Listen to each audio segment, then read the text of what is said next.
তিনি ছিলেন ইয়ামামার বাদশা। মদিনাতে বিশ্বনবীকে আনিল ফাহশা ওয়াল মুনকারি ওয়াল বাগি ইয়াইযুকুম লাআল্লাকুম তাযাক্কারুন। বসুন। আল্লাহ বললেন, আমি অশ্লীলতাকে নিষেধ করি, আমি সব ধরনের মন্দ কাজকে নিষিদ্ধ করি, সব শেষে আমি সীমা লঙ্ঘনকে তোমাদের জন্য নিষিদ্ধ করি। আলোচনা মনে আছে তো, না ভুলে গেছেন? নিষিদ্ধ করেছেন কয়টা জিনিস?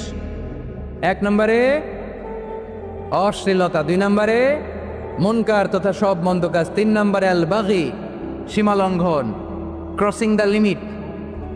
সীমা লঙ্ঘন করা ভালো না। We all should know all limits. চিল্লায় বলেন ঠিক কিনা?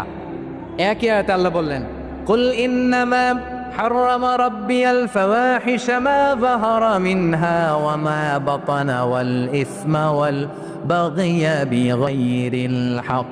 অন্যায় ভাবে যে অবাধ্য হয়, যে সীমা লঙ্ঘন করে, তাদেরকেও আমি এটা হারাম করে দিলাম। সীমা লঙ্ঘন করা হারাম, সীমা লঙ্ঘন করা হারাম।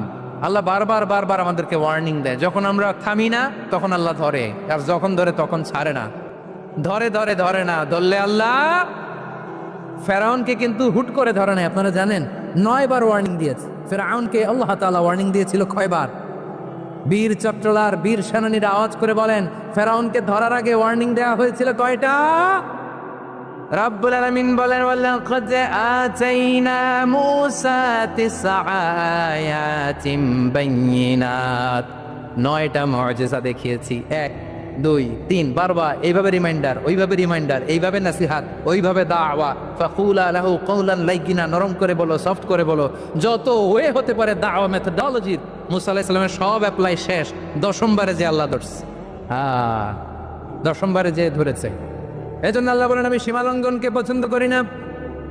কোরআনের অন্য আয়াতে বাগীকে বলা হয়েছে আল ইতিদা। সীমা লঙ্ঘন যারা করে তাদেরকে আল্লাহ বলেছেন মুতাদিন। وقاتلوا في سبيل الله الذين يقاتلونكم ولا تعتدوا إن الله لا يحب